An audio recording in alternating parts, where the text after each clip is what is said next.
कभी सोचा है कि कैलेंडर का सिर्फ एक दिन किसी देश की पूरी कहानी कैसे बता सकता है? मतलब उसके सारे उतार चढ़ाव, उसकी जीत और उसकी हार, सब कुछ बस एक तारीख में।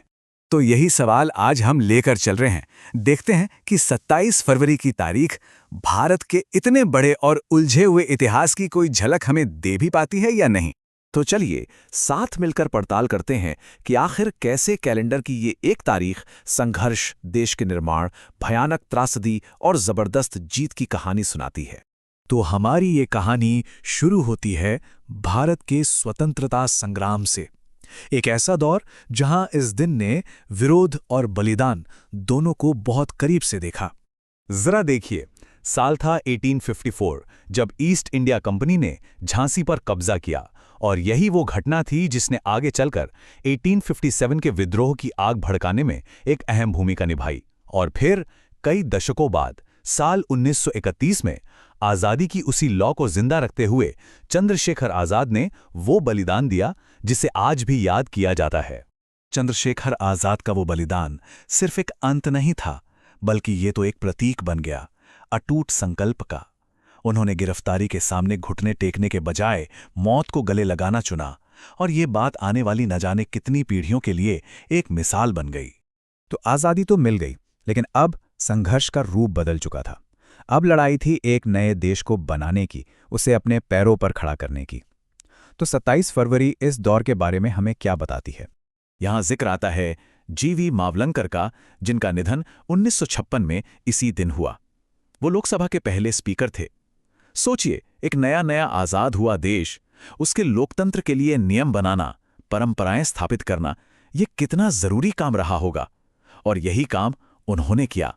अब बात करते हैं 90 के दशक की। ये भारत के लिए जबरदस्त आर्थिक उथल-पुथल का दौर था। 1993 में रुपए को पूरी तरह से कन्वर्टिबल बना दिया गया। मतलब भारत के दरवाजे दुनिया की अर्थव्यवस्था के लिए खुल गए।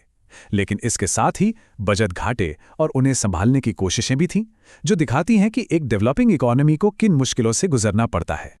और जहां अर्थव्यवस्था बदल रही थी, वहीं राजनीति में भी भूचाल आया हुआ था।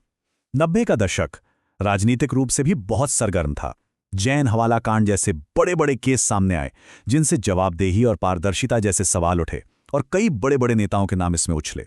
अब हम इस दिन के उस पहलू पर आते हैं जो शायद सबसे ज्यादा भावुक करने वाला है। एक तरफ जीत की खुशी और दूसरी तरफ गहरा दुख। 27 फरवरी की तारीख अपने अंदर कितने विरोधाभास समेटे हुए हैं, इसका अंदाजा लगाइए। एक तरफ साल 2001 में हम आकाश मिसाइल का सफल परीक्षण करके अपनी तकनीकी ताकत का जश्न मना रहे थे, और ठीक अगले ही साल 2002 में इसी तारीख को गोधरा की वो भयानक त्रासदी हुई। ये दिखाता है कि कैसे एक ही पल में राष्ट्रीय गौरव और असहनीय पीड़ा दोनों ही भारत की हकीकत का हिस्सा रहे हैं। 59 ये सिर्फ एक नंबर नहीं है, ये गोधरा में अपनी जान गंवाने वाले हर एक इंसान की कहानी है। उस दिन हुए इंसानी नुकसान की एक बहुत ही दर्दनाक याद। और फिर ये नंबर आता है 74। ये है कॉमनवेल्थ शूटिंग चैंपियनशिप में भारत की जीते हुए मेडल्स की संख्या। एक ही तारीख, दर्द भी और गौरव भी। यही तो भारत की कहानी की जटिलता है। और त्रासदी सिर्फ इंसानी संघर्षों तक ही सीमित नहीं रही, ये दिन हादसों का भी गवाह रहा है। 1803 में बॉम्बे में लगी भीषण आग से लेकर 2024 में छत्तीसगढ़ की खदान दुर्घटना तक नुकसान का एक पैटर्न सा दिखता है।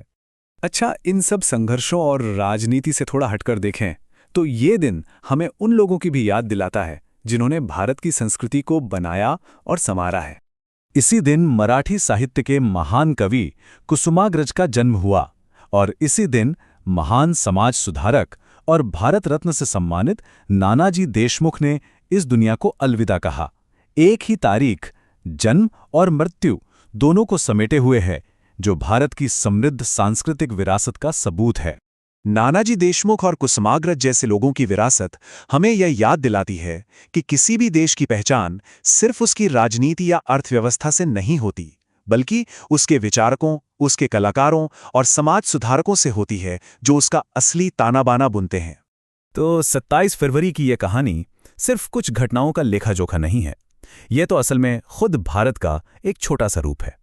एक ऐसा ताना बाना जिसमें संघर्ष भी है, तरक्की भी है, खुशी भी है और गम भी है, सब कुछ एक साथ। और ये सब हमें एक बहुत ज़रूरी सवाल पर लाकर छोड़ देता है कि आज जो कुछ हो रहा है वो आने वाले कल में क्या कहानी सुनाएगा। आज की घटनाओं को भविष्य में आखिर कैसे याद किया जाएगा।